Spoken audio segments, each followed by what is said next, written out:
السلام علیکم۔ پروگرام آج کے اخبار کے ساتھ میں ہوں رضا عباس، اور ہمیشہ کی طرح کچھ عام موضوعات کے اوپر آج کے اس پروگرام میں ہم بات کریں گے۔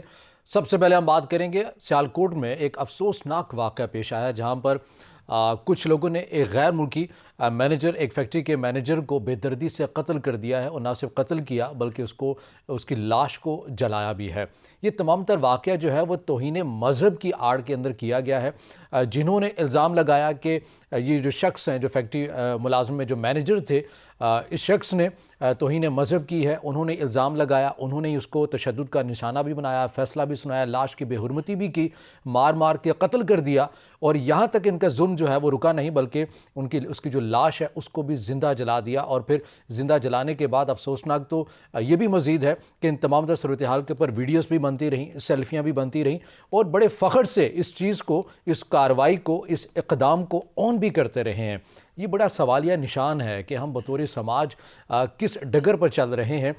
جو مذہب ہمیں اخلاقیات کا درس دیتا ہے، جس مذہب نے سب سے زیادہ انسانیت کی بات کی ہے، انسانیت کے تقدس کی بات کی ہے، ہر انسان کے، چاہے اس کا تعلق کسی بھی فرقے سے ہو، چاہے اس کا تعلق کسی بھی مذہب سے ہو، اس کے حقوق کی بات کی ہے۔ آج ہم اسی مذہب کا نام لیوا ہے، اسی مذہب کا کلمہ پڑھتے ہیں، لیکن ہم اس دین کی پہچان کے لیے، دین کی تبلیغ کے لیے عالمی دنیا کو اور غیر مسلموں کو کیا پیغام دے رہے ہیں، کہ ہماری کتابوں کے اندر کی جو تعلیمات ہیں وہ کیا ہیں، اور ہم عملاً کیا ہیں۔ تو دنیا کیسے مان لے گی کہ آپ ایک ایسے دین کے پیروکار ہیں کہ جس کا درس یہ ہے، امن کا درس ہے، محبت کا درس ہے۔ دنیا تو آپ کے عمل سے آپ کو پہچانے گی۔ اس تمام تر واقعے کے اوپر بھی بات کریں گے، اور چونکہ یہ بڑا اہم اور حساس معاملہ بھی ہے، آج اس نہج کے اوپر ہم آ چکے ہیں بطور معاشرہ کہ دین کے اوپر بات کرنے میں ہماری جو نسل ہے وہ ڈرتی ہے، ڈر محسوس کرتی ہے، اور تمام لوگوں کا ایسا ہی حال ہے کہ اس موضوع کو چھیڑتے نہیں ہیں، اس موضوع کے اوپر بات نہیں کرتے۔ یہ تمام تر صورتحال کس نے پیدا کی ہے، یہ عوامل کیسے بنے ہیں، ان کی روک تھام کے لیے اقدامات کیا ہوں گے، اس امور کے اوپر بات کریں گے۔ اور اس کے ساتھ ساتھ ہم بات کریں گے ملک میں مہنگائی کی صورتحال ہے، اور ایک بار پھر سے حکومت کی جو معاشی جو ٹیم ہے انہوں نے عوام کو نہ گھبرانے کا مشورہ دے دیا ہے۔ شاید حکومت کی معاشی ٹیم یہ سمجھتی ہے، وزیر اعظم بھی یہ سمجھتے ہیں کہ عوام اگر نہیں گھبرائے گی تو ملک میں جو مہنگائی کا جو مسئلہ ہے وہ حل ہو جائے گا۔ اگر ایسا ممکن ہے تو واقعاً پھر عوام کو نہیں گھبرانا چاہیے۔ اس کے ساتھ ساتھ ہم اس کے اوپر بھی بات کریں گے، قومی سلامتی کمیٹی کا اجلاس، پارلیمانی کمیٹی کا اجلاس بلایا گیا ہے 6 دسمبر کو، جس میں مشیر قومی سلامتی محمد یوسف ان کیمرہ بریف کریں گے تمام شرکاء کو، مگر اس حوالے سے اپوزیشن نے اس اجلاس کا بائیکاٹ کر دیا ہے، اور فواد چودھری صاحب نے بھی تمام تر صورتحال کے اوپر تحفظات کا اظہار کیا ہے کہ اپوزیشن کو اپنا جو کردار ہے قومی سلامتی معاملے کے اوپر، اس کے اوپر سیاست نہ چمکائی جائے، بلکہ ان کیمرہ جو اجلاس ہے، یہ اہم اجلاس ہے، اس کے اوپر شرکت کرنی چاہیے۔ ہم دیکھیں گے، اس کے اوپر بھی بات کریں گے کیا واقعاً قومی سلامتی کا معاملہ بھی اس نہج کے اوپر آ چکا ہے کہ ہم اس کے اوپر بھی سیاست کریں، اور پھر تمام تر صورتحال کے اوپر ملک کس نہج پر پہنچ چکا ہے، ہم کس ڈگر پر چل رہے ہیں، اور ہماری جو سیاسی قیادت ہے ان کی ترجیحات کیا ہیں، ان تمام امور کے اوپر بات کریں گے۔ ہمیں اسٹوڈیو میں جوائن کیا ہے سینئر تجزیہ کار ہیں سید تصدق گیلانی صاحب۔ گیلانی صاحب، سب سے پہلے آپ کے وقت کا بہت شکریہ۔ سر، سب سے پہلے افسوسناک واقعے سے ابتدا کریں گے۔ ایک افسوسناک واقعہ پیش آیا، میں اقدامات کے اوپر بھی بات کروں گا، لیکن سب سے پہلے آپ کے کمنٹس لینا چاہوں گا۔ کیا کہیں گے ایسے واقعے کے اوپر، کن الفاظ کا سہارا لے ہم بیان کریں اپنی رویداد؟ انتہائی افسوسناک، انتہائی کرب انگیز اور بہت امبیرسنگ سچویشن ہے کہ ہم بڑے دھڑلے سے یہاں بات کرتے ہیں کہ جی ہندوستان کے اندر کس طرح کے معاملات ہیں اقلیتوں کے حوالے سے، اور ایون لو کاسٹ ہندوؤں کے حوالے سے، اور اس وجہ سے وہ انڈیا اپنی کریڈیبلٹی لوز کر رہا ہے، اور ہم یہاں پہ اپنی طرف یہ بات کرتے ہیں کہ ہمارے ہاں مذہبی آزادی ہے اور ہم اقلیتوں کا احترام کرتے ہیں۔ اور اس دوران یہ واقعہ نہ صرف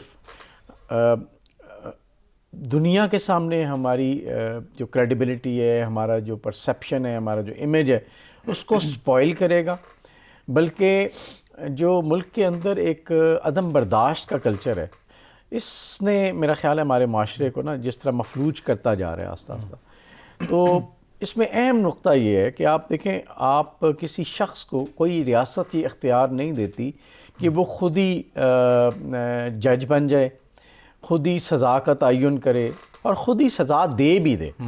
تو ہمارا مذہب تو ماشاءاللہ وہ تو ہر ایک کے حقوق کا تحفظ کرتا ہے، لوگوں کو عزت نفس کا درس دیتا ہے، اور اس میں کیسے ممکن ہے کہ آپ کسی شخص کے اوپر جس پہ الزام لگائیں اسے اپنی صفائی کا موقع نہ دیں، اس کو ایک پراپر ٹرائل آفر نہ کریں، اور اگر وہ واقعی اس میں مجرم پایا جاتا ہے پھر اس کو اپنے ملکی قوانین کے مطابق سزا دیں. لیکن یہ سزا اگر عام آدمی اپنے ہاتھ میں لے لے گا تو یہ ریاست کا فیلئر ہے. اور ایک بات تو یہ، اور دوسرا یہ کہ کل اس کو لوگ استعمال کریں گے اپنی ذاتی بغض اور اناد کی تسکین کے لیے. اب اگر کسی نے اس کو جج نہیں کرنا، کسی نے اس چیز کو ویریفائی نہیں کرنا، تو کوئی بھی شخص کسی پہ کل الزام لگا کے اور اس کی مال جائیداد، اس کی جان کو نقصان پہنچا کے اور بہت سارے لوگوں کو یہ بتا دیجیے کہ اس نے یہ کام کیا تھا. میرا خیال ہے اس میں حکومت کی، اسٹیٹ کی بڑی اہم ذمہ داری ہے کہ وہ اس کے لیے ایک پراپر پروسیس بنائیں. اور ابھی بلکہ آپ اس میں جب پڑھ رہے تھے کہ جب 15 پہ کال کیا گیا تو 20 منٹ لگے پولیس کو وہاں پہنچنے میں. تو ظاہر ہے مابس کے ہاتھ میں آپ عوام کی تقدیر نہیں دے سکتے. اگر یہ خدا نخواستہ سچ بھی تھا تو اس کا ایک پراپر ٹرائل ہونا چاہیے تھا. انصاف کا ایک جو ریاست نے ہی سزا کا تعین کرنا ہے، اور ریاست نے قوانین بنائے ہوئے بھی ہیں اور وہی سزا دینے کی اہل بھی ہے، عوام نہیں ہے. اس کے اوپر بات کریں گے. ہم نے دیکھا کہ مذمتی بیانات تو آئے ہیں ہماری پوری قیادت کی جانب سے، چاہے وہ سیاسی ہو، عسکری ہو، سیاسی ہو، سماجی، مذہبی، سبھی شخصیات نے جو ہیں وہ مذمت کی ہے. سفارت خانہ جو سری لنکا کا ہے انہوں نے بھی اس اقدام کے اوپر اظہار تشکر کیا ہے. وزیر اعظم نے خود بھی تمام تر چیزوں کا نوٹس لیا ہے. لیکن ٹھیک ہے، آپ مذمتی بیان دے دیتے ہیں، گرفتاریاں بھی ہو رہی ہیں، مگر راہ حل کیا ہے؟ اقدامات کیا کریں کہ یہ جو سوچ پنپ رہی ہے اور اتنی تیزی سے پھیل رہی ہے، ہم اس سوچ کا تدارک کیسے کر سکتے ہیں، اس کو روک کیسے سکتے ہیں؟ دیکھیں، میں شروع کروں گا. کچھ چیزیں آپ ہم سب کے علم میں ہے کہ ہندوستان میں جو سیاست ہوتی رہی ہے اس میں عام طور پہ مذہب کی اور زبان کی اور علاقوں کی بنیاد پہ لوگوں کو تقسیم بھی کیا. وہاں سے اب یہ مودی گورنمنٹ ہے، یہ آئی مذہب کے نام پہ، تو وہ اس نے ہندوستان کا جو امیج تھا اس کو ایک حد تک بہت نقصان پہنچایا. اور ہمارے ہاں ہم یہ کہتے ہیں کہ ہم نے اس سے سبق سیکھنا ہے. پچھلے ایک پروگرام میں ہم بات کر رہے تھے کہ کبھی بھی ملک کے اندر مذہبی، لسانی یا جو جغرافیائی معاملات ہیں اس کے اوپر لوگوں کو ایک دوسرے کے سامنے نہیں کھڑا کیا جاتا، کیونکہ اس سے قوم ختم ہو جاتی ہے. تو ہمارا تو سلوگن ہی یہ ہے کہ ہم صرف پاکستانی ہیں سب سے پہلے، اور اس کے بعد پھر ہم باقی چیزیں، پاکستانی اور مسلمان ہیں سب سے پہلے. تو یہ چیز بہت امپورٹنٹ ہے کہ ہم لوگوں میں یہ جو ہم مذہبی جو جذبات کو ابھارنے کا رجحان پیدا کیا گیا. افغان وار کا بھی اس میں بڑا دخل تھا. اس کے بعد سے ایک مذہبی رجحان بڑھتا چلا گیا ہمارے ملک میں. اس مذہب سر آنکھوں پہ ہے، سب لوگ اس کا احترام کرتے ہیں. مذہب کی توہین برداشت ہو ہی نہیں سکتی، لیکن اس کا کوئی قاعدہ، کوئی طریقہ، کوئی ایک سسٹم بنایا جائے. کہ اگر اس طرح سے یہ ہونا شروع ہو گیا تو آپ یقین کریں کل ایسے معاملات گلی محلوں میں ہونا شروع ہو جائیں گے کہ آپ اس کو روکنے کے قابل نہیں ہوں گے. تو یہ ایک آئی اوپنر ہے ہماری گورنمنٹ، ہماری اسٹیٹ کے لیے بھی، اور مذہبی رہنماؤں اور سیاسی رہنماؤں کے لیے بھی، کہ وہ اس طرح کی جو لسانی اور مذہبی سیاست ہے اس سے گریز کریں. دیکھیں مذہب جو ہے وہ لوگوں کے دلوں میں بستا ہے. آپ مذہب کے جو جذبات ہیں آپ ان کو کم نہیں کر سکتے. تو اس وجہ سے مذہب کو ایکسپلائٹ کرنے کی اجازت نہ دی جائے. یعنی اگر جو آپ نے ویڈیوز دیکھی ہوں گی جو وہاں پہ وہ بچے بات کر رہے تھے، کیا ان میں سے کوئی عالم نظر آتا تھا آپ کو؟ کوئی ایسا بندہ تھا جو مفتی تھا جس نے یہ فتویٰ دیا ہو کہ یہ اس طرح کر لیا جائے؟ تو اس کا مطلب ہے کہ ہم نے اس نہج پہ پہنچا دیا ہے اس مذہبی جذبے کو، خدا نخواستہ اس کی ایکسپلائٹیشن کو. یہ ایک عام آدمی جس کے پاس شاید مذہب کا وہ نالج بھی نہ ہو اور وہ اٹھ کے لوگوں کی سزائیں تجویز کرے اور اس کو ایگزیکیوٹ بھی کر دے، اور اس ظلم کے ساتھ ایگزیکیوٹ کرے. جیسے آپ نے بھی کہا کہ ان کو مارا بھی اور اس کو زندہ جلا دیا. اتنا دردناک انجام. تو آپ دیکھیں آپ باہر کے ملکوں میں کیا پیغام دے رہے ہیں. وہ تو یہی کہتے ہیں کہ آپ بہت رجت پسند ہیں، بہت سخت گیر لوگ ہیں. یہی تو پرسیپشن ہم نے ختم کرنا ہے. تو ابھی میرا خیال ہے جیسے میں نے کہا کہ ہمیں اس سے فوراً سبق سیکھنا ہے، اور ہمیں اپنے قوانین پہ، اپنے سیٹ اپ پہ، اپنے سسٹم پہ، اور جو مذہبی لیڈرشپ ہے ان کے ساتھ ایک الائنمنٹ کرنی ہے، تاکہ اس طرح کے جتنے واقعات ہم کرتے ہیں ہوئے ہیں ان کو ڈسکریج بھی کیا جائے، ان کے اوپر بات کی جائے، اور گوئنگ فارورڈ ایک ہمارے مذہبی رہنما بھی اور سیاستدان بھی اور اسٹیٹ بھی لوگوں کو ایجوکیٹ کرے کہ آپ نے کس حد تک جانا ہے اور اس سے آگے نہیں جانا۔ اچھا، یہ جو آپ نے ایجوکیٹ کرنے والی بات کی، اہم نقطہ ہے۔ ہم نے دیکھا کہ وزیر اعظم پاکستان جو کہ عمران خان ہیں، پی ٹی آئی کی حکومت ہے، نصاب کے حوالے سے کافی جو ہے وہ باتیں بھی ہوتی رہی ہیں۔ نصاب کے حوالے سے ہم نے تو دیکھا کہ بڑی خوشائن بات ہے کہ ختم نبوت کے حوالے سے، رسول اللہ کی زندگی اور سیرت کے حوالے سے جو ہے وہ کافی تلقین بھی کی گئی، ترویج بھی کی گئی، اور اس کو نصاب کا ایک اہم حصہ ہم یہ ایسا نصاب بھی ساتھ اس کے رکھیں کہ توہین مذہب کے نام کے اوپر جو کھلواڑ کیا جاتا ہے اپنے ذاتی مقاصد کے لیے، ہم نے دیکھا ہے کہ ایسے کیسز رپورٹ ہوئے ہیں جن کے بیک اینڈ کے اوپر عدالتوں نے ایسے فیصلے دیے ہیں کہ تو ذاتی مفادات کے لیے تھا، توہین مذہب کا عنصر یہاں پر تھا ہی نہیں۔ ایسا بھی نصاب ہونا چاہیے تاکہ بچوں کی ابتدا سے ہی ایسی سوچ بنائی جائے کہ آپ نے اس قانون کا غلط استعمال نہیں کرنا۔ بالکل صحیح ہے۔ دیکھیں، جو بھی نصاب کا مطلب یہ ہے کہ آپ اپنی اگلی نسل کو ٹرین کر رہے ہیں ایک خاص نقطہ نظر کے حساب سے، تو اس میں انتہائی کیئرفل ہونے کی ضرورت ہے۔ اور یہ بالکل جائز بات ہے کہ ختم نبوت پہ تو ہر شخص کا ایمان، ہر مسلمان کا ایمان، یعنی پکا ایمان ہونا چاہیے، اور ہماری اگلی نسلوں پہ بھی اس کو ٹرین کرنا چاہیے، لیکن ساتھ ساتھ انہیں یہ تہذیب بھی سکھانی ہے کہ اس کا پروسیس کیا ہوگا۔ جیسے ہم نے کہا کہ اس کا پروسیس خدا نخواستہ کوئی ایسے کرتا بھی ہے تو اس کو آپ پروو کریں ایک عدالت کے اندر، اور پھر وہ اگر اس میں ملوث پایا گیا اس کو جو سزا بنتی ہے وہ دی جائے، لیکن قطعاً یہ نہ کیا جائے کہ لوگوں کو اس طرح ٹرین کریں کہ آپ قانون کو، انصاف کے نظام کو اپنے ہاتھ میں لے لیں۔ اس طرح تو مابس کی حکومت آ جاتی ہے، پھر تو افراتفری پھیل جاتی ہے، ملک میں نظام خراب ہو جاتا ہے۔ تو اس لیے وہ ہمیں ایسی صورتحال ہم دیکھ بھی رہے ہیں، بالکل دیکھ ایسی صورتحال بالکل دیکھ رہے ہیں۔ تو اسی وجہ سے مجھے یاد ہے کہ آرمی چیف کا بھی ایک بیان تھا کہ جو اسلحہ ہے، جو ویپن ہے، یہ صرف گورنمنٹ اور گورنمنٹ کی ایجنسیز کے ہاتھ میں ہونا چاہیے۔ عام آدمی، اسی طرح انصاف کا نظام بھی وہ گورنمنٹ اور ریاست کے ہاتھوں میں ہونا چاہیے، وہ عام آدمی کے ہاتھ میں نہیں ہونا چاہیے۔ تمام تر صورتحال کے اوپر ہم نے دیکھا کہ پنجاب حکومت کی جانب سے پریس کانفرنس بھی کی گئی جس میں ترجمان پنجاب حکومت بھی تھے، پولیس کے عہدیداران بھی تھے، طاہر اشرفی صاحب جو ہیں وہ بھی موجود تھے۔ اچھی باتیں، خوشائن باتیں، یقین دلایا گیا ہے سری لنکا کو کہ انصاف کی فراہمی اس کو یقینی بنایا جائے گا، مگر اس میں احسان خاوڑ صاحب نے یہ بھی کہا کہ ہم یہ بھی دیکھ رہے ہیں کہ اگر کسی طرح پولیس نے تاخیر کی ہے یا پولیس بھی کسی طرح جو ہے اس کی کہیں غلطی ہے تو ہم بلا تفریق کارروائی کریں گے۔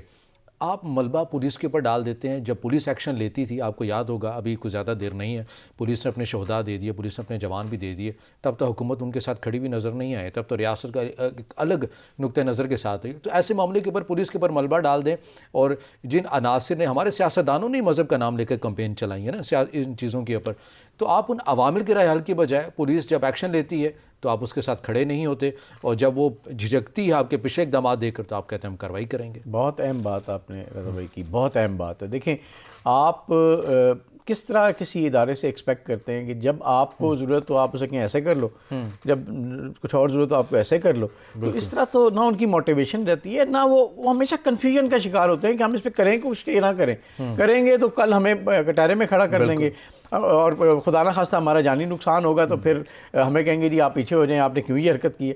تو ایک ایس او پی ہوتا ہے، کوئی بھی اسٹیٹ، کوئی بھی ادارہ ایون کسی اسٹینڈرڈ آپریٹنگ پروسیجر کے بغیر نہیں چل سکتا۔ تو اگر ہمارا کوئی ایس او پی ہو، اب ہمیں پتہ ہے کہ خدا نخواستہ ہماری سرحد کو جس نے کراس کیا تو ہماری فوج فوراً ہٹ کرے گی، ایس او پی ہے ان کا، ٹھیک ہے نا، ہمارے ایئر فورس کیسے موو کرے گی، لیکن یہی ایس او پیز پولیس کے لیے ہونے چاہیے، ان کا احترام بھی کرنا چاہیے۔ ہمیں پتہ ہے کہ پولیس کے اندر خرابیاں ہیں، ہمیں پتہ ہے پولیٹیکل انفلوئنس ہے، لیکن وہ کیوں ہے؟ وہ بھی تو انہی وجہ سے ہے کہ آپ نے انہیں اختیار نہیں دیا ہوا کہ بھائی یہ ایس او پی کے مطابق چلنا ہے، کہ نہیں یہاں نہ کرو، یہاں چھوڑ دو، یہ میرا اپنا بندہ ہے۔ تو اس طرح کی چیزوں سے کبھی بھی یہ جو آپ ایکسپیکٹ کرتے ہیں کہ پولیس ایسے ریپڈ ایکشن لے، اور پچھلے دنوں جو واقعہ جس کا آپ مثال دے رہے ہیں وہ بھی تو اسی طرح کے معاملات تھے جس میں آپ نے کافی جانیں بھی نقصان ہوئی، اور اس کے بعد میں ریٹریو بھی کرنا پڑا، اور پولیس کو جو ہے نا وہ خفت اٹھانی پڑی۔ تو اس وجہ سے وہ پھر ان کے اندر کیسے موٹیویشن اور حوصلہ آئے گا کہ وہ دوبارہ اسی طرح کے کسی معاملے میں انٹرفیئر کریں، خدا نہ خواستہ۔ حالانکہ انہوں نے چلے کچھ نہ کچھ تو اپنے حساب سے کیا، لیکن واقعہ تو ہو گیا نا۔ تو اس لیے اگین ہمیں اپنی اس پالیسی کو ریویو کرنے کی ضرورت ہے۔ وہ عمران خان صاحب کریں، وہ ہماری اسٹیٹ کے ادارے کریں، وہ سب مل بیٹھ کے کریں، لیکن کوئی ایس او پیز بنائیں جس میں پتہ ہو کہ جی اس دائرے کے اندر جو چیزیں آئیں گی وہ آپ اپنے ایس او پی کے مطابق کریں, کوئی آپ کو نہیں پوچھے گا. ہاں اس میں آپ نے تجاوز کیا پھر آپ کو پوچھا جائے گا. تو دنیا میں نظام ایسے ہی چلتے ہیں, آپ انٹرفیئر نہیں کرتے کسی کے معاملے میں. اگر آپ کو ابھی یعنی آپ پروگرام چلا رہے ہیں اور بیچ میں آپ کو بار بار کیونکہ ایسا نہ کرو ایسا نہ کرو, تو آپ کیا کریں گے, آپ کنفیوز ہو جائیں گے.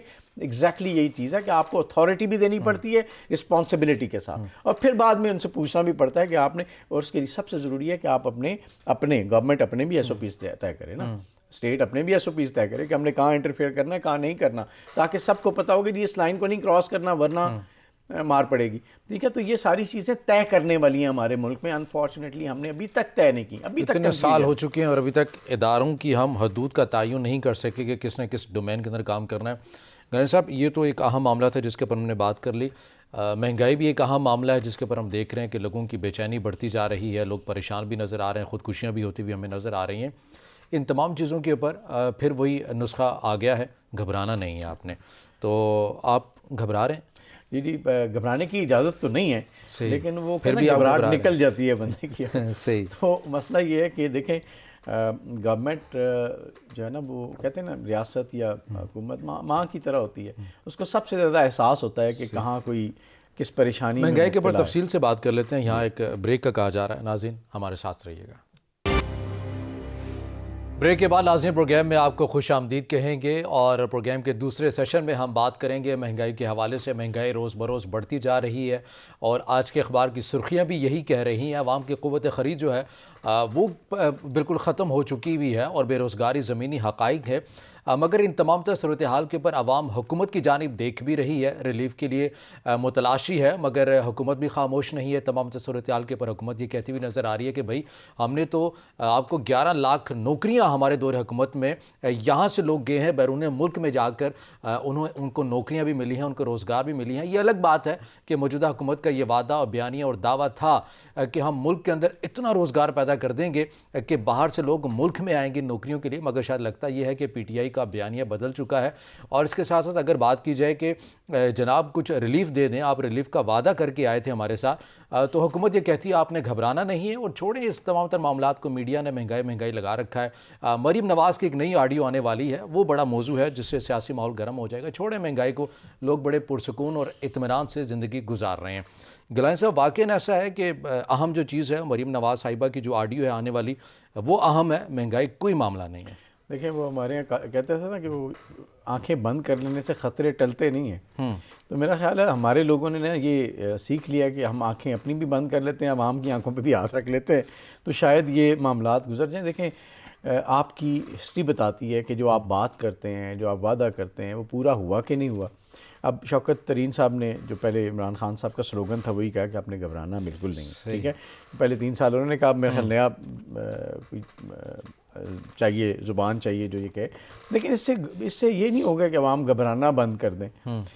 جب آپ ڈیلی بیسس پہ کوئی گروسری کرنے جاتے ہیں, جب آپ پیٹرول ڈلواتے ہیں گاڑی میں یا بس پہ بیٹھتے ہیں, یا تو وہاں پہ گھبرانا شروع ہو جاتا ہے نا, کیونکہ آپ کے پاس جو پاکٹ ہے وہ اتنی ہے, بجلی کے بل آ جاتا ہے بجلی کا, گیس کا, اور گیس ہی نہیں آتی.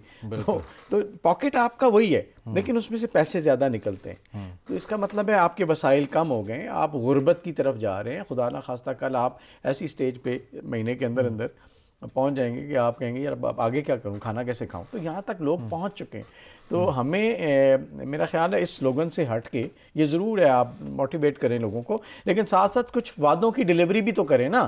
آپ نے خان صاحب نے چند سال پہلے یا چند مہینے پہلے کہا تھا آپ فکر نہ کریں مہنگائی اب کم ہوگی. ٹھیک ہے, اگر وہ کم ہونا شروع ہو جاتی کسی 2-4 سیکٹرز میں ہی صحیح, جو بیسک سیکٹرز ہیں, تو شاید شوکت ترین صاحب جو کہہ رہے ہیں اس پہ لوگوں کو یقین آ جاتا کہ ہاں ٹھیک ہے, پہلے بھی انہوں نے کہا تھا, اب بھی یہ کہہ رہے ہیں. لیکن مسئلہ یہ ہے سر کہ آپ لوگوں نے ڈیلیور نہیں کیا, آپ کی بات پہ اب اعتماد نہیں رہا. اور دوسری طرف فیکٹ یہ ہے کہ چیزیں مسلسل اوپر جا رہی ہیں, تو یہ چیز اب چلے گی نہیں. مطلب آپ زیادہ سے زیادہ عوام چلے, ہمارے بہت اچھے عوام ہیں جی, ان کو جتنا مرضی رگڑیں نا تو کوئی مسئلہ نہیں ہے, وہ بیٹھے رہتے ہیں. وہ چھوٹے موٹے معاملات باہر نہیں آئیں گے. ہاں, چھوٹے چھوٹے معاملات پہ اٹھ کے کھڑے ہو جاتے ہیں. جیسے مطلب جیسے آپ ہم بات کر رہے تھے کچھ معاملات پہ, وہ اٹھ کے نا وہ بولنا شروع کر دیتے ہیں. لیکن ان چیزوں پہ کبھی نہیں بولیں گے, کبھی کوئی مسئلہ نہیں ہوگا. تو انہیں پتہ ہے کہ عوام نے تو آنا نہیں ہے. لیکن عوام بھی دیکھیں وہ وقت کبھی بھی آ سکتا ہے جب کہیں عوام کو ایکسپلائٹ کرنے کے معاملات آ جائیں اور کچھ لوگوں کے مفادات اس سے وابستہ ہوں تو عوام آ جاتے ہیں باہر. دوسرا آپ عوام کو جتنا زیادہ دبائیں گے نا، جب وہ باہر خدا نخواستہ آئیں گے تو وہ اتنے زیادہ غصے میں ہوں گے. تو اس وقت کا مت انتظار کریں. ہمارا حکومت کا کام یہ ہے کہ عوام کو ریلیف دیں. چند چھوٹے سے سیکٹرز ڈیسائیڈ کر لیں، وہاں تو ریلیف دے دیں. اس کے علاوہ ٹھیک ہے آپ دنیا مشکل ہے، سبسڈی کا عمل ہے وہ تیز کرنے کی ہدایت کی ہے وزیر اعظم نے. سبسڈی کہاں سے دیں گے؟ مجھے بتائیں نا، پیسے تو ہیں نہیں آپ کے پاس، کہاں سے سبسڈی دیں گے ٹیکس آپ؟ کہتے ہیں ہم نے ریکارڈ جو ہے ہم نے ہدف حاصل کر لیا ہے، مبارکباد بھی دیا ہے. وہ ٹھیک ہے نا، آپ نے ٹیکس لگا دیا، ابھی کہتے ہیں 17 روپے پہ ہم لے جائیں گے آئل پرائسز پہ جو ہماری لیوی ہے جو بھی ہے. تو مسئلہ یہ ہے کہ وہ ٹیکس بھی تو آپ کی جیب سے نکالنا ہے نا، آپ سے نکالنا ہے، ٹھیک ہے، اور آپ ہی کو دے دینا ہے. یعنی عوام کو فار ایگزامپل آٹا دینا ہے مہنگا، چینی دینی ہے مہنگی، ٹھیک ہے، اور اس کے بعد کہنا ہے جی یہ آٹے اور چینی کے لیے پیسے جو آپ نے دیے تھے اسی میں سے آپ واپس لے لیں. تھوڑا سا کوئی کانسیپٹ تو ہو نا کہ ہمارے پاس کہاں سے پیسے آئیں گے کہ ہم ان کو سبسڈی دیں. اگر دیں گے بھی تو میرا خیال ہے ان کو معیشت کو تھوڑا اوپن کرنا چاہیے، لوگوں کو روزگار کے مواقع دیں. سارے سیکٹرز آپ نے بند کیے ہوئے ہیں، کچھ چند ایک کھلیں، آہستہ آہستہ کھلنا شروع ہوئے، تو کہیں نہ کہیں آپ کا بزنس نہیں چلے گا نا، آپ کو انکم نہیں آئے گی. تو دنیا کا بڑے سے بڑا ملک، ابھی یورپ پریشان ہے، وہ جو وہاں پہ ان کے ریلیف پیکیجز ہیں اور ان کا جو نظام چلتا ہے اولڈ ایج بینیفٹ کے لیے، وہ بھی پریشان ہے. یار اب یہ بجٹ سے باہر نکلتا جا رہا ہے. تو وہ ملک اگر افورڈ نہیں کر سکتے تو ہم لوگ افورڈ نہیں کر سکتے. سر ہمیں اس ملک کے اندر، جیسے آپ نے بات کی کہ 11 لاکھ لوگ ہم نے باہر بھیجنے ہیں، بالکل صحیح ہے، سب سے بڑا زر مبادلہ یہاں سے آتا ہے، بھیجنے چاہیے. لیکن ہمیں جو بتایا گیا تھا وہ یہ بتایا گیا تھا جی کہ ہم یہاں پہ ایسا ایک بزنس سیٹ اپ بنائیں گے، ایک اس طرح کی جو ہے نا وہ ڈیزائن بنے گا کہ لوگ آئیں گے، انویسٹ کریں گے، روزگار کے مواقع ملیں گے. باہر سے بھی لوگ آئیں گے. دیکھیں باہر سے لوگ آتے ہیں، ابھی بھی یورپ میں دیکھیں باہر سے لوگ جاتے ہیں. رضا باقر آئے ہیں، ابھی شیخ صاحب آئے تھے، محمد یوسف صاحب آئے ہیں، باہر سے نہیں آئے. اچھا یہ بات آپ نے بڑی کام کی ہے. اگر یہ مطلب تھا تو بالکل ٹھیک ہے کہ جی باہر سے سارے ایکسپرٹس ہم نے باہر سے منگا لیے. اندر سے جن لوگوں نے روزگار تو ہم نے ان کو دیا ہوا نا، تو باہر سے آگے ان کا روزگار ہے. بالکل ٹھیک بات کریں کہ آپ ان کو بلائیں. لیکن میں دیکھوں اگر تو یورپ اور امریکہ میں بھی ہوتا یہی ہے کہ لوگ یہاں سے وہاں جاتے ہیں، وہاں کام کرتے ہیں، لیکن وہاں سے ایکسپرٹ جو اعلیٰ درجے کے لوگ ہیں وہ یہاں پہ جو کمپنی سیٹ اپ ہوتی ہیں ان کے اوپر آ کے بیٹھتے ہیں. تو ہمیں یہ کانسیپٹ لانگ ٹرم میں چلانا ہے کہ ہم اپنے انفراسٹرکچر کو، اپنی پروڈکشن کو، اپنی سافٹ ویئر ہاؤسز کو، اپنی مینوفیکچرنگ کو اس طرح سے ہم امپروو کریں کہ لوگ آ کے انویسٹمنٹ یہاں کریں، کمپنیاں اپنی لگائیں، بے شک وہ آئیں وہاں سے، اور پھر یہاں سے ہم ایکسپورٹس بھیجیں، پروڈکٹس بھیجیں، گڈز بھیجیں، جس کی وجہ سے ہمارا فارن ایکسچینج یہاں سے بڑھے. ہمارا صرف ایک فارن ایکسچینج ہے عام طور پہ، وہ ہے وہ جو 11 لاکھ لوگ اس دفعہ باہر گئے، اسی طرح کا یہ فارن ایکسچینج ہے، اور اس میں زیادہ تر ظاہر مزدور ہیں. تو مسئلہ یہ ہے کہ آپ نے یہاں پہ اگر انڈسٹری کو اور بزنس کو تھوڑا سا ایک اسٹرکچرل پلان کے تحت آگے لے کے چلنا ہے تو پھر یہاں کا مزدور یہاں پہ رہ کے کام کرے. لیکن سر باہر سے کوئی یہاں پر کیسے آئے گا جب اس کو یہ پتا ہوگا کہ یہاں کی جو معاشی پالیسی ہے اس کے اندر استحکام ہی موجود نہیں ہے، ٹیکس کا آپ کو نہیں پتا کہ آج یہ شرح ہے تو یہ ہو جائے گی شرح سود. ہم دیکھتے ہیں کہ کیسے بڑھ جاتی ہیں تمام تر چیزوں کے اوپر. یہاں پر گیس کے مسائل ہیں، بجلی کے مسائل ہیں، تمام چیزیں جو ہیں ایگزسٹ کرتی ہیں. اگر بجلی کے منصوبے بنا لیے جاتے ہیں تو سیاسی حریفوں کے اوپر تنقید کی جاتی ہے، بہت زیادہ بجلی بنا لی ہے، یہ آرگومنٹ بھی دیے جاتے ہیں. تو ایسے میں باہر سے کوئی انویسٹر کو یہاں پر کیوں آئے گا؟ اس کو پتہ ہے یہاں پر تو مجھے وسائل ہی نہیں ملنے. بالکل ایسی بات ہے. دیکھیں ہمارا سب سے بڑا المیہ یہ ہے کہ ہم نے اپنی کوئی پالیسی بنائی ہی نہیں.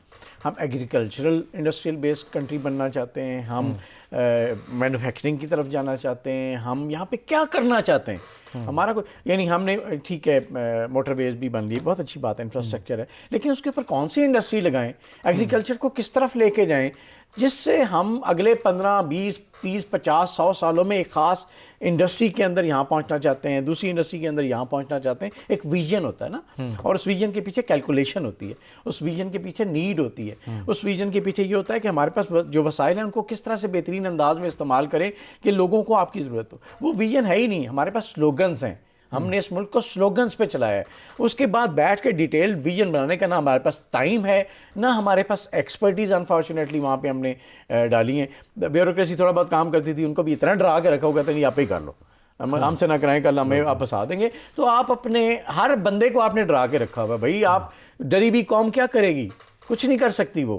ان کو تھوڑا امپاور کریں, ان کو ویژن دیں, ان کے لیے سیکٹرز بنائیں. جیسے لاسٹ ٹائم میں نے بات کی ایگریکلچر سیکٹر میں آپ لوگوں کو انگیج کریں, بینکس کو انگیج کریں. اسی طرح مختلف سیکٹرز کے بارے میں ایک ویژن پالیسی بنائیں اور اس کو لاک کریں, ایز اے اسٹیٹ لاک کریں کہ یہ ہماری معاشی پالیسی ہے, اس میں کوئی انٹرفیئرنس نہیں کرے گا, ٹھیک ہے. اور اس کے بعد آگے جو گورنمنٹس آئیں وہ بھی اپنے ویژن کے مطابق اس میں ایڈ آن کریں.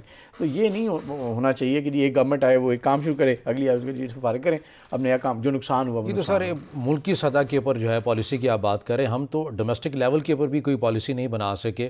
چینی کی قیمتوں کے ادھر استحکام ہم نہیں لا سکے, آٹے کے ریٹ صبح کچھ ہیں, رات کو کچھ ہیں, شام میں کچھ ہیں. اس وجہ سے جتنی بھی اشیاء خور و نوش ہیں ان کی جو قیمتیں ہمیں عدم استحکام جو ہے ہم نے دیکھا ہے. اس حکومت کا سب سے بڑا مسئلہ بھی یہ ہے, تو کم از کم مانیٹرنگ پالیسی ہی بنا دیں.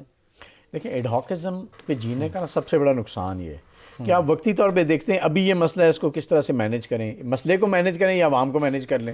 تو پرابلم یہ ہے کہ ہم ایڈہاکزم پہ چل رہے ہیں کہ آج کیا کرنا ہے, اچھا آج جو کرنا ہے اس کی وجہ سے 10 مسئلے اور نکل آئیں گے, یہ نہیں پتہ ہمیں. تو اس لیے میں کہتا ہوں کہ کچھ لوگوں کو سر جوڑ کے بیٹھنا چاہیے. ایک وہ تھنک ٹینکس ہوتے ہیں, تھنک ٹینکس میں بھی رائٹ لوگ ہو نا, یہ نہیں کہ مطلب آپ مجھے جانتے تو آپ کہیں نہیں سر آپ آ جائیں, ایسے نہیں ہے. اس میں میرٹ ہو, اس میں لوگ آئیں, آ کے ان کے اپنے اپنے ویژن کے مطابق ان کو بتائیں لانگ ٹرم اسٹریٹجی آپ نے بنانی ہے, شارٹ ٹرم آپ نے بنانی ہے, آپ اس چیز کے ایکسپرٹ ہیں, آپ بتائیں ہمیں کیا کرنا چاہیے, اور اس کے بعد امپلیمنٹ گورنمنٹ نے کرنا ہے. پھر آپ نے دیکھنا ہوتا ہے یہ جو کہہ رہے ہیں اس کی نیڈ کیا ہے اور اس کے لیے بجٹ کتنا چاہیے, اور پھر وہ کہتے ہیں نا کاسٹ اگینسٹ بینیفٹ انالیسس کریں گے, ہاں بھائی does it make sense, feasible ہے کہ نہیں ہے تو اس کے لیے ہم کس طرح سے چلیں, فیز 1 میں کیا کریں, فیز 2 میں کیا کریں. ایک لانگ ٹرم پلاننگ چلتی ہے. تو ہم نے تو الحمدللہ جو آپ بات کر رہے ہیں نا کہ صبح ریٹ اور ہے شام, ہم اسی میں جی رہے ہیں.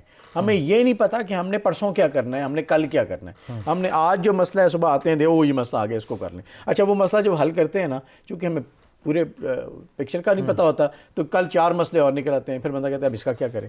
تو اسی لیے ہمیں میرا خیال ہے ڈسکریج کرنا چاہیے یہ جو شارٹ ٹرم ہمارے پاس ہیں. ان کو ایسے کوئی دماغ موجود نہیں ہے جو موجودہ حکومت کی ڈائریکشن جو ہے وہ واضح کر سکیں, یا موجودہ حکومت میں بیٹھے ہوئے لوگ جو ہیں وہ ڈائریکشن کو تعین نہ کر سکیں کہ ہم نے اس ڈائریکشن کے اوپر جانا ہے. ٹھیک ہے مشکلات آئیں گی لیکن آگے جا کے آپ کو ریلیف مل جائے گا.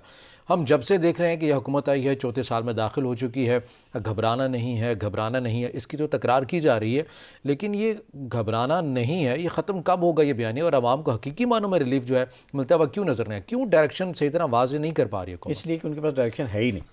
اگر ڈائریکشن ہوتی تو وہ بتاتے کہ اس لیے نہیں گھبرانا کہ ہم یہ کر رہے ہیں, اس سے یہ ہوگا. ابھی سمپل سی بات ہے, ہماری گروتھ ہو جائے گی. اسٹاک ایکسچینج کا آپ نے بیڑا غرق کر دیا پچھلے دنوں میں, ٹھیک ہے, کہ آپ کو پتہ ہی نہیں ہے کہ آپ نے کس طرح سے لے کے چلنا ہے چیزوں کو. تو ویژن اور پالیسی کا فقدان ہے.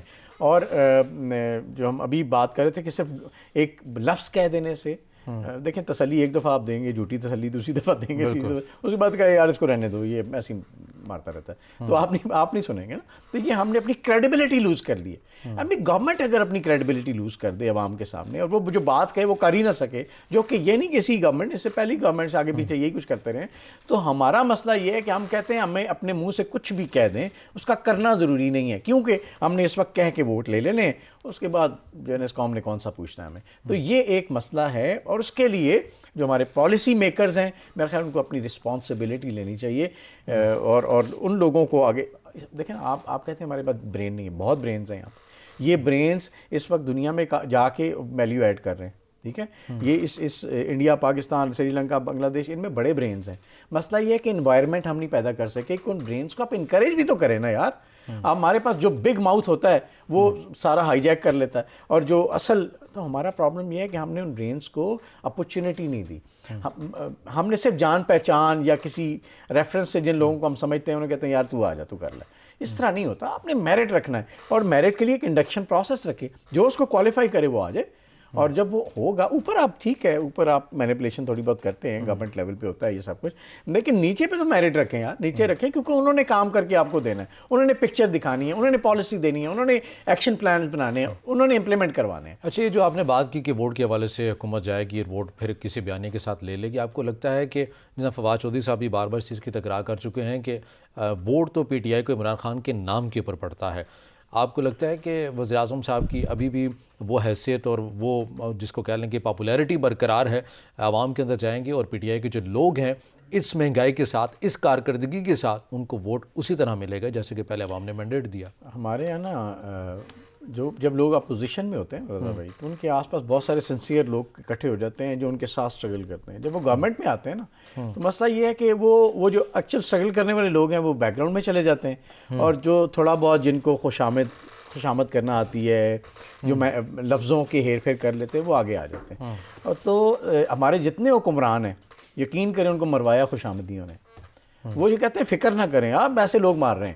میں آپ کو یہ بھی بتاؤں، آپ تو تاریخ کا ایسا ہے، لوگوں نے لکھا ہے اس پہ کہ حکمرانوں کے لیے اخبار بھی علیحدہ چھپتا تھا اور انہیں بتاتے تھے سب ٹھیک ہے آپ فکر نہ کریں، اور جب وہ پھٹتا تھا لاوا تو پتہ چلتا ہے کہ سب ٹھیک نہیں ہے. تو اب میرا خیال ہے اگر خان صاحب بھی اس سے نہیں سیکھ سکتے، اور ہمارے باقی چاہے زرداری صاحب ہیں چاہے نواز شریف صاحب ہیں، اگر یہ نہیں سیکھ سکتے اور گورنمنٹ میں آ کے وہی خوش آمدی اپنے آس پاس اکٹھے کر لیتے ہیں جو کہتے ہیں نہیں ہر چیز ٹھیک ہے فکر نہ کریں، یہ جھوٹ بولتے ہیں. اب اپوزیشن نے پروپیگنڈا لگا، اب یہ مہنگائی پروپیگنڈا ہے اپوزیشن کا، یا خدا نہ خواستہ جو آپ نے ایک پروجیکٹ نہیں لگایا آج تک اور قرضوں کے ڈھیر آپ لے چکے ہیں، یہ پروپیگنڈا ہے اپوزیشن کا. یہ بالکل پروپیگنڈا نہیں ہے، زمینی حقائق بالکل واضح کر رہے ہیں عوام کی صورتحال کو. ناظرین یہاں وقت تو ایک بریک کا، ہمارے ساتھ رہیے.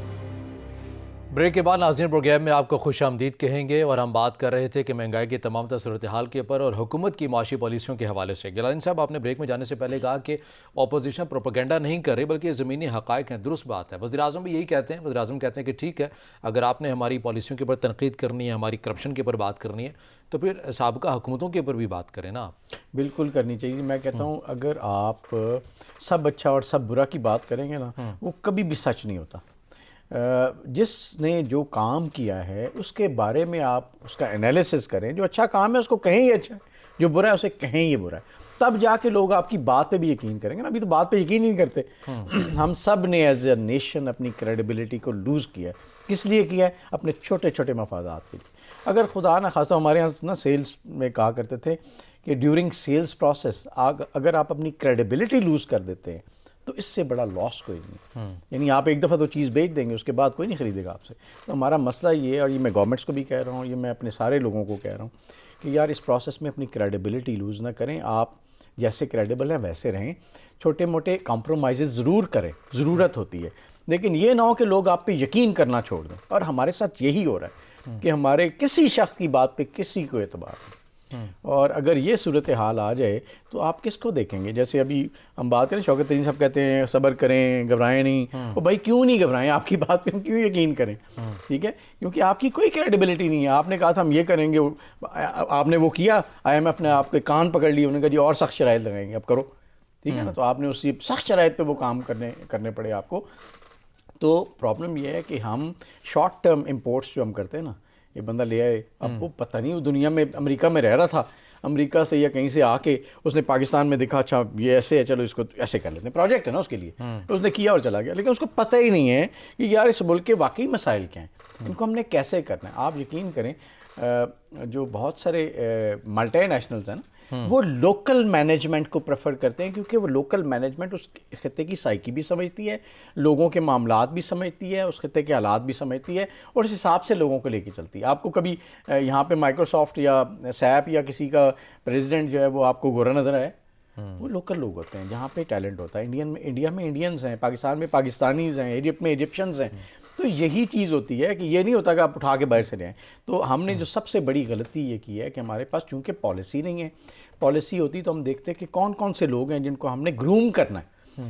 اب ہم اداروں میں بھی لوگوں کو گروم کرتے ہیں نا کہ نیکسٹ، اب ایک بندہ یہ تو نہیں ہے کہ وہ مرتے دم تک انڈسٹری چلائے گا، اس نے پیچھے ایک مینجمنٹ ٹیم گروم کرنی ہوتی ہے کہ کل کس طرح سے وہ ریپلیس کریں گے، چینج مینجمنٹ پروسیس. اسی طرح ہم نے کبھی سوچا ہی نہیں کہ اس ملک کے اندر مختلف اداروں میں کیا لیڈرشپ ہم نے گروم کرنی ہے، کس لیول پہ لوگوں کو انڈکٹ کرنا ہے، کیا کیپیبلٹی ان کے اندر ہو، اور وہ جب خدا نہ خواستہ یعنی جب حالات ایسے ہوں کہ ان کی ضرورت پڑے تو وہ اتنے ٹرینڈ ہوں، ایون سیاستدان وہ اتنے ٹرینڈ ہوں کہ اس وقت وہ بھاگ دوڑ سنبھال لیں. ٹھیک ہے نا. ابھی ہم بات کرتے تھے کہ چائنا کو یہ پتہ ہے کہ اگلے 20 سال بعد ان کا پریزیڈنٹ کون سے لوگ ہو سکتے ہیں، ان کو ابھی سے وہ گروم کرتے ہیں. برٹش میں یہ پالیسی تھی کہ جب انہیں پتہ ہوتا تھا کہ اگلی گورنمنٹ کسی اور کی آئے گی، وہ 6-7 مہینے سال پہلے انڈکٹ کر لیتے ہیں ان کو، ان کے ساتھ الائنمنٹ کرتے ہیں، ہم کیا کر رہے ہیں، کیا چیزیں ہیں جو آگے آپ لے کے چلیں گے. تو ہم لوگوں نے اس ملک کو اتنا بڑا لیب بنا لیا, تجربہ کار بنا لیا کہ ہم اٹھاتے ہیں ایگزیکٹو سیٹس کے اوپر, ہم نئے بندے بٹھاتے ہیں, ہم کہتے ہیں یہ بڑا شک کیسے کریں گے, کیسے کریں گے آپ بتائیں مجھے. آپ کسی بڑے چینل پہ آپ کسی باہر سے ایک سڑک سے بندے کو اٹھا کے لے کہ یہ چلاؤ تم, ایسے تو نہیں ہوتا. تو آپ ہمیشہ گروم کرتے ہیں لوگوں کو, ان کو ٹرین کرتے ہیں, اور اس کے بعد کہتے ہیں یہ اب آپ کا کام ہے, اب آپ اس کو کریں, کیونکہ یہ اس سے آپ کا ویژن بنے گا, آپ اپنے ویژن کے مطابق لے گئے. تو ہم نے اس ملک کے ساتھ بڑا ظلم کیا ابھی تک. ٹھیک ہے, تیسرے اور آخری موضوع کی جانب بڑھتے ہیں کہ پارلیمانی قومی سلامتی کمیٹی کا اجلاس بلایا گیا ہے 6 دسمبر کو. اس حوالے سے ہم نے یہ دیکھا ہے کہ اپوزیشن نے اس معاملے کے اوپر بھی یہ کہا ہے کہ ہم بائیکاٹ کریں گے اس اجلاس کا. یہ ڈیڈ لاک ایسے معاملے کے اوپر, قومی سلامتی کے معاملے کے اوپر بھی, یہ بھی جمہوریت کا حسن ہے؟ جمہوریت کا حسن ہے یا نہیں, یہ پولیٹیکل شاید امپیکٹ ہو کہ شاید پی ڈی ایم کا اجلاس بھی اسی دن ہے اور اسی دن آپ نے یہ بلا دیا, تو شاید یہ کی وجہ یہ بھی ہو. اور دوسری وجہ یہ بھی ہے کہ خان صاحب خود نہیں آتے سیکورٹی کونسل کے اجلاس جو پچھلے دو کہتے ہیں خان صاحب کو پہلے بتا دیا جاتا ہے, وزیر اعظم ہے, ایک ایک چیز سے آگاہ ہوتے ہیں. سیکیورٹی کے معاملات اتنے اہم تھوڑی ہیں کہ وزیر اعظم کو اس میں بیٹھنا چاہیے, تو ہے نا, یہ بھی اپوزیشن کو بیٹھنا چاہیے. تو مسئلہ یہ ہے کہ ہم نے نا ہر چیز کو پولیٹیسائز کر دیا. اب سیکیورٹی کا معاملہ ہو, اکانومی کا معاملہ ہو, عوام کے مسائل کا معاملہ ہو, یہ تو ایسی چیزیں ہیں جس پہ سارے بیٹھ جائیں کہ یار ٹھیک ہے پالیٹکس ہم کریں گے, آپ نے یہ غلط کیا, یہ کیا, لیکن یہاں پہ ہم آپ کے ساتھ ہیں. سیکیورٹی کے ملکی سیکیورٹی کے معاملے میں آپ کیسے کہتے ہیں نہیں سوری ہم نہیں کر سکتے, آپ اپنا کریں اور ملک فیل ہو جائے, بے شک کوئی مسئلہ نہیں ہے, ہم جو ہے نا اپنی پوائنٹ سکورنگ سے بات نہیں آئیں گے. تو یہ دونوں طرف اس معاملے میں نا سارے ننگے ہیں, دونوں طرف یہ حالات ہیں. ہم نے دل سے تسلیم ہی نہیں کیا, ہم نے ایک دوسرے کے ساتھ کام کرنا سیکھا ہی نہیں. اور آپ کیسے کوئی آرگنائزیشن, کوئی محلہ, کوئی شہر, کوئی ملک چلا سکتے ہیں جس میں آپ ایک دوسرے کے ساتھ بیٹھ کے کام ہی نہیں کرنا چاہتے؟ تو مجھے تو حیرت یہ ہو رہی ہے کہ اللہ تعالیٰ اس ملک کو پھر بھی چلا رہے ہیں. تو یہ حیرت انگیز بات ہے. ہم نے عدم برداشت جس کی ہم پہلے بات کر رہے تھے, وہ عدم برداشت صرف لوگوں میں نہیں ہے, وہ بڑے بڑے لوگوں میں بھی ہے. اور اس عدم برداشت کی وجہ سے آج ہم اس سٹیج پہ ہیں کہ جب آپ انٹر ورکنگ ہی نہیں ہوگی. دیکھیں آپ ہمیشہ جو بڑے لوگ ہوتے ہیں نا وہ اختلاف رکھتے ہیں جزوی, کہ یعنی اس معاملے پہ سر میرا آپ سے اختلاف ہے, یہ میرا پوائنٹ آف ویو یہ ہے, ادروائز اس معاملے پہ میں آپ کے ساتھ ہوں کیونکہ آپ لاجیکلی میرے خیال میں صحیح کہہ رہے ہیں. تو یہ بڑے لوگوں کی باتیں. کیا ہم بڑے لوگ پروڈیوس نہیں کر پائے؟ کیا ہم بڑے لوگوں کو وہاں نہیں لا سکتے جو یہ سمجھ پائیں کہ اختلاف جزوی ہوتے ہیں, کلی نہیں ہوتے. لوگوں سے اختلاف نہیں ہوتا, ان کے کسی سوچ, کسی فکر, کسی بات سے اختلاف ہو سکتا ہے. تو یہاں تو یہ جو آپ سچویشن کہہ رہے ہیں اس میں تو بہت خطرناک یہ جو بات آپ بات کریں کہ جزویات کے اوپر اختلاف ہوتا ہے, یہ تو وہ لوگ ہوتے ہیں یقینی طور پر جنہوں نے مقصد بھی اپنا بالکل واضح کیا ہوتا ہے. یہاں پر تو مقصد ہی یہ ہو کہ آپ نے لڑائی کرنی ہے, آپ نے جھگڑنے کرنے ہیں, کسی کی حکومت آ جائے اس کو گرانا کیسے ہے, احتجاج کیسے کرنا ہے, سڑکوں پر کتنے دن کے دھرنے دینے. یہاں پر تو یہ مقصد ہے ڈی ریل کرنا. یہاں پر تو مستقل مزاجی اور کسی حکومت کو مستحکم کرنا ہے تو مقصد ہی نہیں ہے, کیونکہ ہدف نہیں ہے ہمارا. ہم نے دیکھا کہ قومی سلامتی کے اوپر بات ہوگی ایجنڈے کے حوالے سے کہ انسانی بحران افغانستان کے اوپر کافی زیادہ شدید بھی ہوتا جا رہا ہے. تو انسانی بحران تو پاکستان کے اندر بھی کیسی صورتحال ہے؟ یہاں پر تو کوئی آئیڈیل صورتحال نہیں ہے. قومی سلامتی کا معاملہ ملکی معاشی صورتحال نہیں ہونا چاہیے, اس کے اوپر بھی بات کرنی چاہیے. بالکل ایسی دیکھیں لاسٹ میں بات ہو رہی تھی نا کہ افغانستان میں ابھی بھی دیکھیں تو آٹا, چینی اور یہ بیسک چیزیں انہوں نے بڑی سمجھداری سے ان چیزوں کو انہوں نے کہا تھا کہ اس پہ ہم آپ کو تنگ نہیں کریں گے. تو یہاں پہ ہم کر رہے ہیں. تو مسئلہ یہ ہے کہ شاید کچھ چیزوں میں وہ ہم سے بہتر ہیں, ٹھیک ہے نا. تو ایشو یہ ہے کہ آپ دیکھیں ہیومینیٹیرین کرائسس ہے افغانستان میں, آئے گا, اس کا اثر ہم پہ پڑے گا, یہ اس میں کوئی شک نہیں ہے. اور اس کے لیے جو اقدامات بھی کیے جا رہے ہیں ہماری طرف سے, جو دنیا کو کنونس بھی کیا جا رہا ہے, بہت اچھی بات ہے. لیکن سیانے کیا کہتے ہیں رضا بھائی, وہ کہتے ہیں اول خیش بعد درویش. پہلے آپ اپنے گھر کی فکر کرتے ہیں پھر باہر کی کرتے ہیں. وہ کہتے ہیں جب آپ ایروپلین پہ بیٹھے ہوتے ہیں نا تو وہ کہتے ہیں جب آکسیجن کا دباؤ کم ہو تو سب سے پہلے ماسک آپ نے خود لگانا ہے, کیونکہ آپ ماشاءاللہ ہوش میں ہوں گے تو ساتھ بچے کو لگائیں گے نا. تو ہمارا پرابلم ہم یہ بیسکس ہی نہیں سمجھ پائے کہ یار ہم پہلے اس ملک کو تو ٹھیک کر لیں, اس کے حالات ٹھیک کر لیں, اور ساتھ ساتھ وہاں بھی توجہ دیں. ہم اس کہتے ہیں شاہ سے زیادہ شاہ کے وفادار بن جاتے ہیں. یہ ہماری سائیکی میں بالکل افغانستان کے معاملات کو ٹھیک کرنا ہے, وہاں پہ پوری ان کی ہیلپ کرنی ہے. لیکن خدا کے بندو پہلے اپنی ہیلپ تو کرو, اپنے عوام کو تو ریلیف دو. تو ضروری نہیں ہے کہ ساری قوم, ساری حکومت جڑ جائے افغانستان کے معاملے پہ. آپ کچھ لوگ وہاں فوکس کریں, کچھ یہاں فوکس کریں, اسی طرح دنیا چلتی ہے. تو میرا خیال ہے ہمیں نا بیسکس ہماری بڑی ویک ہیں ابھی تک. سیاسی قیادت ان تمام صورتحال کے اوپر آپ کو کہاں جاتی ہوئی نظر آ رہی ہے؟ پھر ہم نے جس طرح بات کی کہ کوئی بھی شخص آتا ہے باہر سے اس کو بلا لیا جاتا ہے، گرو نہیں ہے، اپنے لوگوں کو موقع نہیں دیا جاتا. ہمارا تو المیہ یہ ہے، فقدان یہ ہے کہ 22 کروڑ آبادی تو ہے ہماری، مگر ہم مشیر بھی امریکہ سے لے کر آتے ہیں جو ہماری قومی سلامتی کے اوپر بریف کرے گا. یہ تمام صورتحال آپ کو کہاں جاتی ہوئی نظر آ رہی ہے؟ دیکھیں مجھے یہ سمجھ نہیں آتی کہ کچھ چیزیں ہوتی ہیں جو قومی راز ہوتے ہیں، کچھ چیزیں ہوتی ہیں جو انٹرنلی آپ کسی اور سے باہر شیئر نہیں کر سکتے. قومی سلامتی کے معاملے پہ آئی ڈونٹ نو، ظاہر ہے وہ لوگ زیادہ بہتر سمجھتے ہوں گے جو اس میں کام کر رہے ہیں. بالکل. لیکن ایک بندہ باہر سے لا کے بٹھا دیں، میرے لیے تھوڑی سمجھ میں نہیں آتی یہ بات. اسی طرح آپ خزانے پہ ایک بندہ باہر سے لا کے بٹھا دیں، اس کے بعد وہ فارغ ہو اور پھر واپس چلا جائے، اسے کیا فرق پڑتا ہے یار؟ آپ ڈوبیں نہ ڈوبیں، اسے زیادہ 4 خبریں چھاپ دیں گے. کہاں ہیں شوکت عزیز صاحب آج؟ معین قریشی صاحب ایک آیا کرتے تھے، ٹھیک ہے، سارے لوگ کہاں ہیں؟ ملک کا بیڑا غرق تو ہو گیا، فیس تو وہ لوگ کر رہے ہیں جو یہاں رہ رہے ہیں. تو اس لیے میرا خیال ہے کہیں تو ہم نے چھوٹے چھوٹے لیسن بھی نہیں سیکھے. آپ کیسے آپ اپنا سارا کچھ ایسے بندے کے حوالے کر دیں، سارے راز اس کے حوالے کر دیں جس کا تعلق آپ سے تھوڑا سا پارشل ہے، جتنے عرصے کے لیے آپ اسے یہاں لائیں. تو میرا خیال ہے جو ہمارے لوگ، میں کہہ رہا تھا جو دل سے جڑے ہوں جس مقصد کاز کے ساتھ، ان کو پروموٹ کریں. آپ کے بہت سارے ڈیفنس میں کام کرنے والے لوگ وہ شاید اتنے اس قابل ہوں گے کہ وہ قومی سلامتی کے بارے میں بات کر سکیں. آپ کی پولیس کے اندر ایسے کمال کے لوگ گزرے ہیں جو کہ انٹرنل سیکیورٹی میں آپ کو ہیلپ کر سکیں، ان کو آپ انٹیگریٹ کریں. تو اپنے لوگوں کو استعمال کریں نا جن کا یہاں اس ملک میں سٹیک ہے. اب انفارچونیٹ تو یہ بھی ہے نا کہ جن کا جو بڑے لوگ ہو جاتے ہیں انٹرنل سٹیک میں، ان کے بچے بھی تو کوئی نہیں ہوتے نا، وہ خود بھی ریٹائر ہوتے ہیں، باہر چلے جاتے ہیں. تو یہاں پہ کوئی تھوڑا سا ایشو ہے، پرابلم ہے. تو ہم نے کچھ، میں ہمیشہ کہتا ہوں کچھ کی سیکٹرز آئیڈینٹیفائی کرنے ہیں کہ ان سیکٹرز کے اندر ہم نے ہر صورت میں یہ پالیسی لگانی ہے اور اس کو کوئی چینج نہیں کر سکتا. یہ نہیں کہ ایک گورنمنٹ آئے وہ اپنی مرضی کرے دوسری اپنی کرے. تو کہیں وہ ریڈ لائنز ہم نے ڈرا کرنی ہے. کیسے ہو سکتا ہے کہ باہر سے بندہ آئے ملک کا بیڑا گرک کرے جب باہر چلا جائے؟ دس از ناٹ ایکسیپٹیبل. تو ملک کی سیاسی قیادت بھی ہم نے دیکھتے ہیں کہ اگر حکومت کے اوپر ہم جتنی مرضی بھی تنقید کر لیں تو دوسری سائڈ پہ اپوزیشن کا بھی تمام صورتحال کے اوپر کردار دیکھ لیں. اگر یہ مسیحا نہیں ہے تو وہ بھی مسیحا نہیں ہے، راہ حل اگر ان کے پاس نہیں ہے تو ان کے پاس بھی نہیں ہے. تو ہم آپ نے اتنے عرصہ خود یہ کہتے ہو کہ آپ کے پاس بڑا تجربہ ہے سیاست کا، یہ جو نئے آئے ہیں یہ بالکل نئے ہیں، نابلد ہیں سیاست سے، پالیسی سے نابلد نظر آتے ہیں.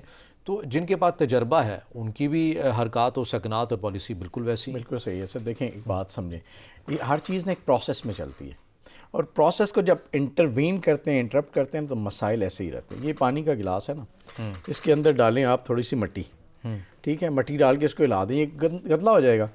اچھا اس کے بعد آپ اس کو رکھ دیں گے نا تو آہستہ آہستہ یہ مٹی بیٹھنا شروع ہو جائے گی. ایک پروسیس ہوگا تو آہستہ آہستہ یہ بیٹھ جائے گی. لیکن آپ ہر تھوڑی دیر بعد اٹھا کے اس کو ہلا دیں گے، یہ ساری زندگی نہیں بیٹھے گی. ہمارا مسئلہ یہ ہے ہم نے نہ کوئی پروسیس بنایا ہے نہ اس کو چلنے دیا ہے. تو اس کی وجہ سے یہ کنفیوژن جن کی آپ بات کریں ہمیشہ رہیں گی. آپ کو کم از کم بتانا ہے کہ یہ ایس او پی ہے، اس کے اندر آپ رہیں گے، یہ سارا آنکھوں پہ ہیں، اس کے باہر جائیں گے تو اٹھا کے باہر پھینک دیں گے، پھر تو ٹھیک ہے. لیکن یہ نہیں ہو سکتا کہ آپ کو پتہ ہی نہ ہو، یعنی آپ کو پتہ ہی نہ ہو فار ایگزامپل اس پروگرام میں کیا بات کہنی ہے کیا نہیں کہنی، آپ کنفیوزڈ ہوں تو آپ کیا پروگرام کریں گے. اسی طرح آپ کو بتا دیا جائے کہ یہ لائنز ہیں، آپ اس کے اندر جو مرضی کریں، ٹھیک ہے نا، کوئی مسئلہ نہیں ہے. تو یہی چیزیں ہمیں اپنے پروسیس سے اندر کرنی پڑیں گی. ہم اسی وجہ سے لائلٹی کریٹ نہیں کر سکتے. اگر کوئی شخص کسی ادارے سے لائل نہیں ہے نا تو وہ اس ادارے کی ترقی کے لیے کام نہیں کر سکتا. ملک سے لائلٹی تو پہلا شرط ہے. بالکل پہلی شرط ہے. تجزیہ کار سید صدوق گیلانی ہمارے ساتھ موجود ہے. سر آپ کا بہت شکریہ. ناظرین آج کے پروگرام سے اتنا ہے، اجازت دیجیے، اللہ حافظ.